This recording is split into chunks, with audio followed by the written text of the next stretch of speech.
Yo les gars, alors comme vous le savez, tous les lundis, c'est le lundi des followers, donc votre lundi. Alors je suppose que vous avez dû le remarquer, mais pour l'instant sur Instagram, tout le monde commence à changer sa photo de profil pour une gommette verte. Alors pour ceux qui ne savent pas, en fait, cette couleur verte, c'est un message de soutien pour ce qui se passe actuellement en Chine avec deux minorités ethniques musulmanes, les Ouïghours et les Kazakhs. Alors il y a de nombreux organismes comme par exemple l'ONU ou encore Amnesty International ou Human Rights Watch qui sont en train de dénoncer ce qu'on appelle un crime de guerre. Alors l'histoire elle est pas nouvelle et Abdel en vrai en avait d'ailleurs parlé dans une vidéo qu'il avait fait en 2018. Alors aujourd'hui je vais m'efforcer de vous résumer le pourquoi du comment on en est là aujourd'hui.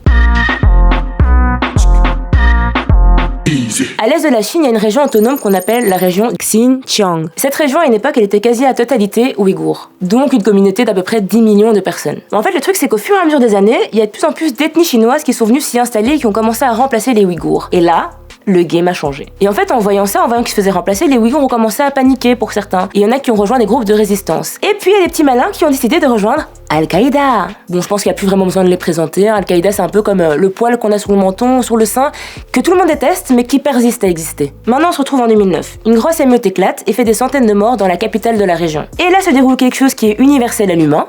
Il faut bien un bouc émissaire. Donc, on décide évidemment que ce seront les Ouïghours et les autres minorités musulmanes. Bon dos. Et là, c'est même plus un plateau, mais une chariole qu'on sert au gouvernement chinois. Donc une bonne occasion pour eux de renforcer leur oppression. Parce qu'attendez, la petite chose que vous ne saviez pas, c'est qu'en fait, les Ouïghours sont sous haute surveillance déjà depuis 2012. Faut savoir que dans leur région, quasi personne ne rentre, mais personne ne sort surtout. Et là, bim bam boum, ni une ni deux, une quarantaine de camps, pour ceux qu'on a découverts, sont construits dans la région du Xinjiang.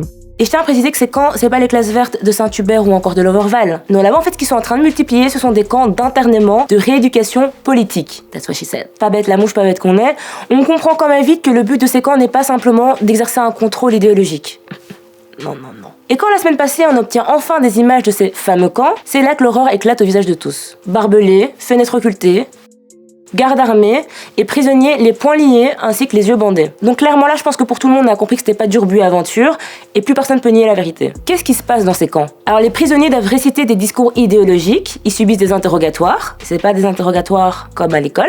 On sépare les enfants de leurs parents pour avoir plus de pouvoir et pouvoir mieux leur laver le cerveau. Alors là-bas il est interdit de pratiquer ta langue, ta religion ou encore tes traditions sous peine de torture ou de punition. Et si vous croyez que l'horreur s'arrête là,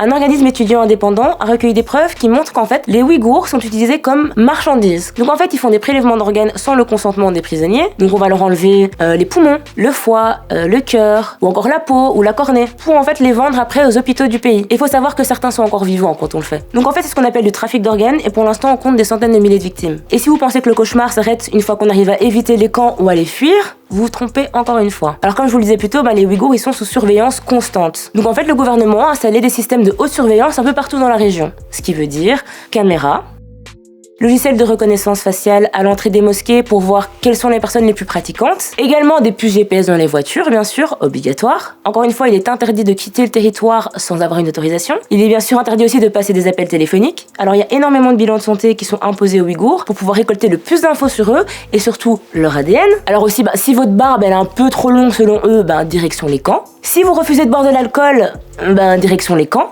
Et si vous donnez des prénoms qui selon eux sont un peu trop musulmans, c'est direction les camps ou même la peine de mort pour extrémisme religieux. Et pour ceux qui arrivent quand même à fuir le pays, faut savoir que le gouvernement chinois continue à les harceler à l'étranger en leur envoyant des courriers et en rechignant pour renouveler leur passeport. Plusieurs Ouïghours qui sont réfugiés en France en ont témoigné. Ils préfèrent de rester sans papier que rentrer de mettre les pieds dans ces pièges. Leur but, c'est qu'on est obligé de rentrer, et après, ils vont trouver une solution de nous faire envoyer au camp de concentration. Et ce qu'on peut aussi apprendre grâce à l'application TikTok, où on arrive à avoir des images et plus d'infos, on apprend que les femmes ouïghours se marient de plus en plus avec des hommes chinois, parce que la région du Sichuan les félicite pour ces mariages interraciaux, le fait qu'ils se marient pas trop entre eux, pas trop se décupler, c'est bien, et on leur donne 10 000 yuan, donc la somme de 1 300 €.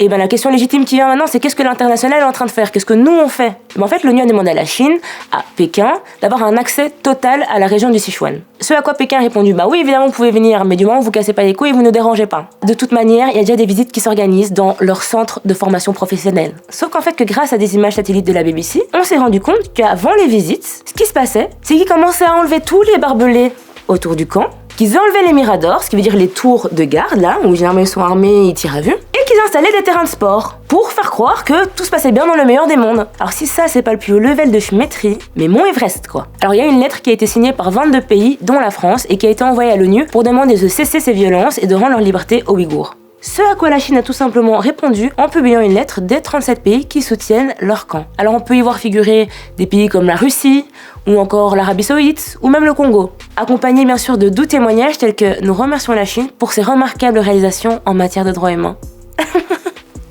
Alors les gars, le problème dans ce genre de situation, c'est qu'il n'y a pas de solution magique, de solution miracle. Alors s'il y a au moins un conseil à donner, c'est d'abord de dénoncer ce qui se passe là-bas, d'en parler autour de vous. On peut aussi interpeller le gouvernement par des lettres ou encore des pétitions, en espérant que ça leur mette la pression pour qu'ils se bougent le pet, pour pas dire le fion. Et même une gommette verte sur un compte Instagram, c'est déjà montrer qu'il y a quelque chose qui ne va pas. Alors sur ce les gars, malgré tout, je vous fais des gros bisous. N'oubliez pas de vous abonner, de commenter, de partager. Et je vous envoie du love, parce que le love c'est tout ce qu'on a, et de toute manière, c'est le plus important. Bisous. Si tu as aimé cette vidéo, n'hésite pas à t'abonner à la chaîne Tarmac. Et si tu veux encore regarder du Easy, il y a nos playlists. Donc tu peux regarder ceux d'hier, et d'avant-hier, et d'avant-avant-hier, et... tu m'as compris. Et n'oublie pas quand même de t'abonner à notre compte Insta.